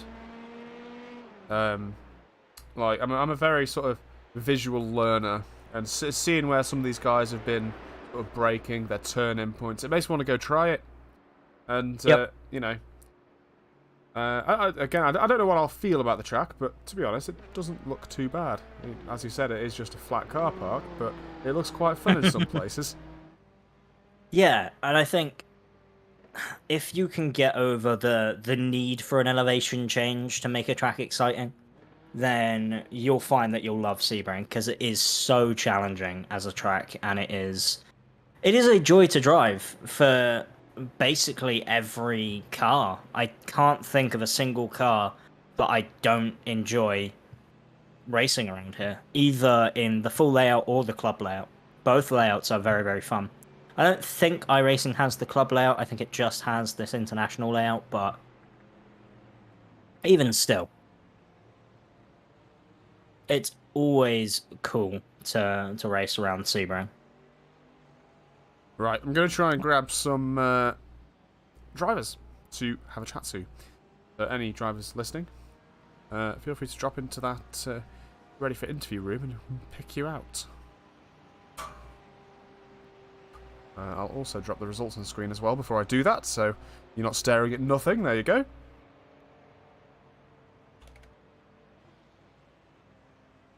Oh, apparently from Kevin, iRacing does have the club layout of Sebring. Very cool. Very cool. I'm guessing that's a short version. Yes. Yeah. So the way that it works, as far as I'm aware, is if I can find Sebring. Why can I not see Sebring? Somewhere there is effectively what they do is with the track map is that you have turn 1, I believe it's turn 2, 3, and 4, and then I want to say the club layout. Actually, no, I think the club layout actually is turn 1, then a hairpin after turn 1 to go into turn 14, 15, and 16 back down the straight into Sunset Bend, I believe. So instead of turning left for turn 2, you would turn right for a double right-handed apex corner that then takes you onto the rest of the circuit. I believe. Everything from T4 onwards? Oh, we do have someone to come and chat. This Lorenzo. Just going to drag him down now. Lorenzo, welcome in, mate. And again, we're speaking to you for yet again another win in the IMSA series. And it was a pretty dominant one, I think is fair to say. It was kind of surprising, honestly. I did not expect that because from the practices and the qualifying, we were quite close on times, and so I was quite surprised when I saw that I had that pace than the others. So yeah, I just decided to pull away, push as much as I could before getting the GT3s. And yeah, I managed to beat a good gap, and then I just cruised to the end. And in terms of the race itself, obviously you probably came in it with a strategy in mind. Did that change at all, or was it pretty much No. went perfect to plan? No, we did not have a strategy, honestly. We just saw that this time, at least, the second pit stop was pretty much mandatory. You were not able to skip it with fuel saving, so we decided to push as hard as we could. And mate, you know, as the championship is winding down to the final few sort of moments, let's call it. There's one race left on the calendar, which is Silverstone, and I believe, looking at the way that the points are, I think it's pretty solidified that provided you just finish ahead of Izzo, you will have the championship win. Are you two sort of fighting for that? Is that something that you two are very much discussing, or are you sort of just going to see what happens? Mostly the second option. Okay. Of course, if we have to fight, we will fight. It's always been like that for the World Championship, and it will not change. Mostly at the end, when we're fighting for the win. So yeah, let's see how it goes. I don't really know how what to expect there. So yeah, let's see. And just as a another question, just to get your thoughts on the season so far, has there been any sort of like standout moments for yourself? Anything that anything you can think of as like that was a sort of one of my favorite moments so far this season? I don't know, honestly. Start to think right at the moment. Yeah, I'm sure. Probably both the qualifying at Le Mans or Barcelona went pretty well, but probably also this race, I believe. Other than that, I don't really know. Yeah, I mean, man, you had unbelievable pace here today, and it was put on show for everybody to see. You know, your pace was absolutely incredible, and again, you took an amazing win, and one that gives you a big advantage going into the final round of the championship. So, before we let you go, mate, is there anyone you want to give a shout out to? I want to thank my team, of course, and pretty much nothing else. Absolutely no worries, mate. Well, we'll let you thank go. you very much. Celebrate the win, you know, celebrate it with however it is you want to celebrate it. Victory ice cream or, you know, a beer or two. I have some pizza left from before, so Sure. I can finish that. Yeah, absolutely, mate. You deserve it. And yeah, we'll let you go. And hopefully we'll see you back again to crown yourself officially as the champion for the IMSA series in LMP2. Yeah, let's hope that. Thank you very much. No worries. Cheers, mate. Bye-bye. Guess I'm going to drag in Tim Perry now, who is P4 in the GT3 class. Is the only person I could get hold of. But it'll be interesting to find some more stuff about GT3. So here we have Mr. Tim Perry. Hello. Welcome in, Tim. And, you know, you could probably argue quite a hard fought P4 for yourself there in GT3. And how do you think the race went? Yeah, went quite well, really. I think I was probably not quite P4 pace wise, but a few things unfolded during the race, and yeah, managed to keep the car on track just about. And yeah, it was one of those races where in the Porsche particularly, you're kind of hanging on for dear life really through sunset and turn one. Yes, we definitely saw the amount of people that were having a lot of issues around this circuit, especially into the hairpin. That was one that was catching a lot of drivers out. And we didn't see much of yourself in the hairpin. Normally, if there were any sort of issues at all, it was either T1 or, as you said, sunset. And, in terms of the race, you finished P4, were battling for quite the majority of it, I believe, with your other Porsche compadres, let's call them. Everybody else who seems to be driving a Porsche. And how has that championship fight been between yourself and the other Porsche drivers? Yeah, it's been quite interesting actually. Those Leo guys are rapid, like they are really quick. So a few races I've kind of managed to hold on to them. Like this time they just edged away at the start, and then I kind of like as soon as I got into the rhythm, I was able to kind of keep there or thereabouts to the point where if they'd have made a mistake, I could have pounced. But once again, just not quite quick enough to keep up at that start with them, and yeah, it just makes all the difference really. So, and yet another P4. So I think every single race so far this series I've finished P4, which is interesting. Consistency, though. Very good consistent. consistency. Yeah. And I want to actually double check where that puts you in GT3 standings wise. I don't think it's that high actually, because I have missed a few races. Unfortunately, it's one of those things. Being on a Friday night, it's always that juggling act. But yeah, I might have moved up a little bit, I guess. Yeah, because there was which ones was it? It was Fuji, Monza, and Road America. I believe you missed. Yeah, I think so. Yeah, I was gutted to miss Road America actually, because that's probably my favourite track. But oh, really? Yeah. I think I was on holiday that day, so one of those things, unfortunately. Yeah, unfortunate. But as I say, I believe you are actually going to be in P7 from P9, potentially maybe a little bit further up. I'm not sure if was Lars in this race. He was, so potentially you will be behind Lars in the championship, but we will confirm that as we know more information. But yeah, I mean, again, another P4 from yourself. You said it was very consistent, so always cool to see that we have drivers like that who are just incredibly consistent for P4. But again, going into the final round at Silverstone, and as I say, do you have any thoughts going into it? I'd imagine I'll finish P4, I'll be honest. So. Well, that's going to be the goal then, surely, is to keep up the streak of finishing P4.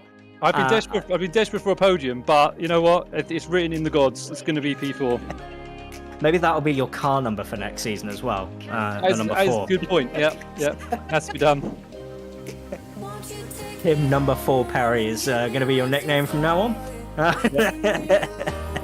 But again, mate, before we round this out, is there anyone you want to give a shout out to? Any other closing thoughts you have on the race? Just a big thanks to you guys for putting on the race. I know you legal organisers have a lot of work to do, and the live stewarding is absolutely awesome to have. Even a lot of top leagues don't have that. So absolutely fantastic, guys. Keep up the good work. Yeah, awesome, mate. And as I say, we'll let you head off and celebrate your P4. And cheers, buddy. Yeah, and again, can't wait to see you back here. And hopefully, fingers crossed, maybe Silverstone brings you that podium. Yeah, let's not get ahead of ourselves. Yeah. But yeah, we'll let you go, cheers. Tim. Always a pleasure to hear from you. Thank you. Cheers, buddy. And you hear the noise in the background there of probably a Mini as Wesley now enters in the chat. Oh dear God. I'd like to know that I noticed you guys did change his nickname to number 4 before he left as well. I did, just as he left. As he left, his name became number 4. So we all agree with the Sebring looks like you're saying just this close with your fingers, yeah? I think that's the closest we can find so far. Yeah, I think it really fits. But we're getting a little bit sidetracked here. But Wes, mate, you were obviously not here in the comms box. Unfortunately, we did miss the silky smooth tones of a good Wes, and instead you were on what I call the dark side of the room. How was it for yourself? I got told at one point by Paulo that I wasn't commentating because I was. As things were happening, I was shouting that they were happening to him. Like, I was like, I'm not commentating. I'm just there shouting. So yeah, you can take me away. That's why you'll forever be one of us. He's just sitting there like, yeah, we're not commentating. I'm just like, oh yeah, of course we're not there. Just sitting there screaming at things happening when I'm meant to be calm and collected. Just Well, you can be excited about it, I'm sure. But being as you're here, Wes, and you've missed us so greatly, do you want to wrap this one up? Oh yeah, of course. What was this was round number 9, wasn't it? It was. Sebring. We finished in the dark, but we will rise again at Silverstone.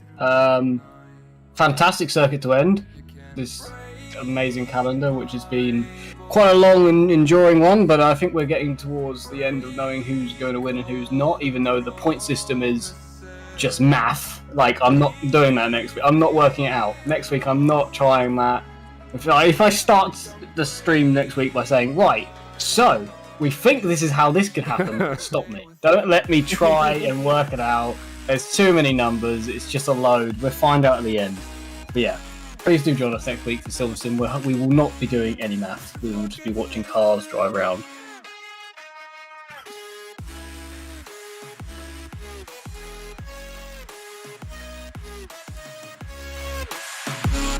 Darling, if I had bought you flowers, what if you stayed at home the night? Yeah, I've been